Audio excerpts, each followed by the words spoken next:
Hi అండి, అందరూ ఎలా ఉన్నారు? బాగున్నారా? నేనైతే చాలా బాగున్నాను. ఈ రోజు అయితే మా డాడీ బిర్యానీ చేస్తానన్నాడు. సో అందుకే మేమిద్దరం కలిసి చికెన్ షాప్ దగ్గరికి వచ్చాము. బిర్యానీ ఎలా చేయాలో మీరు కూడా చూసి నేర్చుకోండి. నేను ప్రాసెస్ ఎలా చేయాలా అని మీకు చూపిస్తూ ఉంటాను.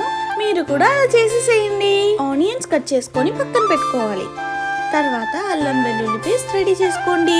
మిక్సీలో అల్లం వెల్లుల్లి కొంచెం వాటర్ వేసి పట్టేసి అల్లం వెల్లుల్లి పేస్ట్ రెడీ అయిపోతుందంట.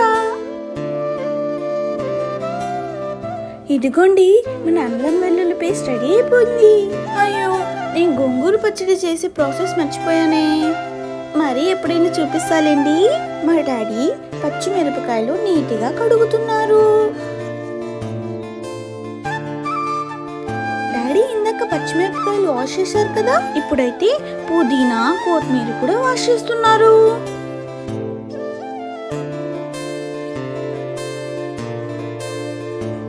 ఒక ప్యాన్ తీసుకొని దాంట్లో ఆయిల్ వేయాలి.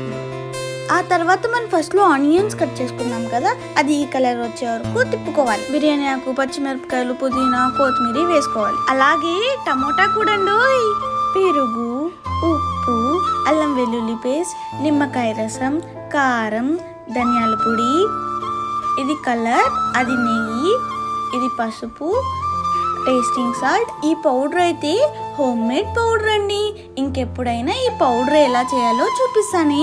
ఇంకా అక్కడ చికెన్ మసాలా, గరం మసాలా ఉంది. ఇప్పుడైతే నేను చూపించినటువన్నీ ఇలా వేసుకొని మొత్తం మిక్స్ చేయాలి. చికెన్ ని కూడా దాంట్లో వేసుకొని కలుపుకోవాలి. ఇప్పుడైతే నానబెట్టిన రైస్ ఇందాక మనం ఎసురు పెట్టాం కదా, అందులో వేసుకోవాలి. కొంచెం ఆయిల్ కూడా ఈ ఉడికిన అన్నం అంతా వాటర్ అంతా తీసేసి మళ్ళీ ఆ రైస్ మొత్తం ఇప్పుడు ఇందాక మనం బిర్యానీ మసాలా కలుపుకున్నాం కదా, చికెన్ అంతా దాంట్లోకి వేసేయాలి. అలా వేసేసి మొత్తం నీట్గా లెవెల్గా స్ప్రెడ్ చేయాలి. అన్నం చేసుకోమన్నానని మరి ముద్దలా చేసుకోకండి, కొంచెం ఉడకనట్టు ఉండాలి. ఇలా నేను వీడియోలో చూపిస్తున్నట్టు నీట్గా స్ప్రెడ్ చేసుకోండి. ఏమండోయ్, అసలైంది మర్చిపోయాను. మీరు అవన్నీ పెట్టే ముందు కింద ఇలాంటిది ఏదైనా పెట్టుకోండి, లేదంటే బిర్యానీ అంతా కాలిపోతుంది.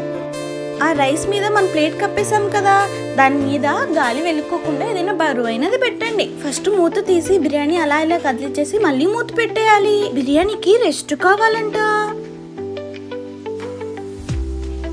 ఒక 5 మినిట్స్ తర్వాత మొత్తం కలుపుకోవడమే. చూడండి, మన బిర్యానీ రెడీ అయిపోయింది.